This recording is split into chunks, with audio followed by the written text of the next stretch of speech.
Okay, so the other question that we have is, if I have a summation up to n starting at I is equal to, now we're going to have this symbol called the floor. The floor basically means just round it down from your programming. Floor 1 over I is equal to summation I starting at 0, I starting at 1 actually, I starting at 1 of yeah, you've basically been told to evaluate this one, and then to evaluate it I'm just going to say, okay, we're going to have that over 1 over I, right, and then minus, right, then going to do minus starting at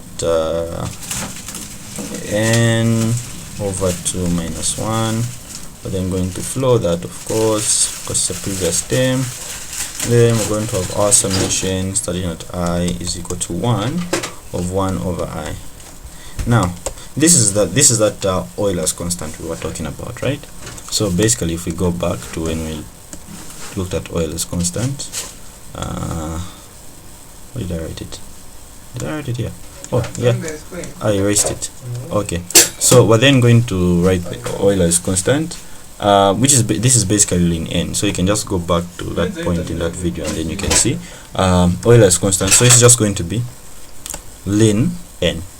Now for this one, remember this is an approximation. We're basically just approximating this. We're not having an exact value. So you could go through the process of saying, okay, this is ln n over 2 minus 1 flow, etc. But this will take you down a rabbit hole. And remember, this is just an approximation. So we can work some magic here, some very important magic, and then just ignore that stuff. Right? We can just ignore that stuff and then just get n over 2. We can just ignore it.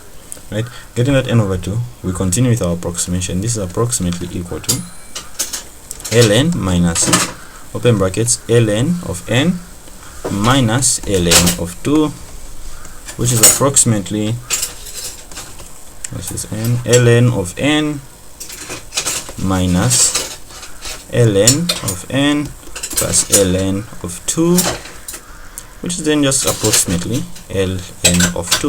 And then we've solved this one. And yeah, so you go about with this calculation. What else? Okay, another Fibonacci sequence. Okay, Fibonacci sequence, right? So let's say we have this one going up to n minus 2, right? And then we have I being equal to 1 of f of I, which is equal to f of n minus, and this minus is for everything, minus 2. Now Fibonacci sequence, don't know if you know of it, it's a fun sequence. It's basically 1 1, then basically the next number is the sum of the previous two numbers. So 1 plus 1 is going to give us 2, 2 plus 1 is going to give us 3, 3 plus that is going to give us 5, that plus that is going to give us 8, that's going to give us 13, that's going to give us 21, and so on and so forth. So this is a Fibonacci sequence. It's a very good sequence, and I recommend you try to write a program, be it in Java or Python, just trying to print out this sequence. It's some very nice exercise. But yeah, so basically that formula there is trying to tell us to say, okay, if we add up those Fibonacci numbers, right, this is basically what we're going to get, right? This is basically what we're going to get, and we just want to prove that this is true, and we just want to prove that this is true. To prove that, well, basically we're going to assume k is true. Assume k is true. The same way we used to do our previous mathematical induction, right? The same way we used to do our previous mathematical induction. Okay.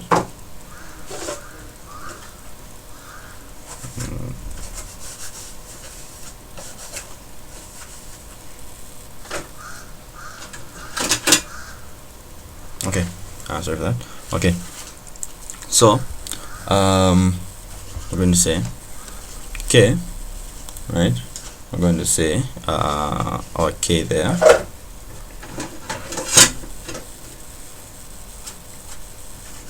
k sums to I is equal to 1, then f of I there, this is going to be f of k plus 2. Why the plus 2? Because here we're at n minus 2, but then here we're at n, so we added it to, so the k we're going to add 2 minus our 2 there, right?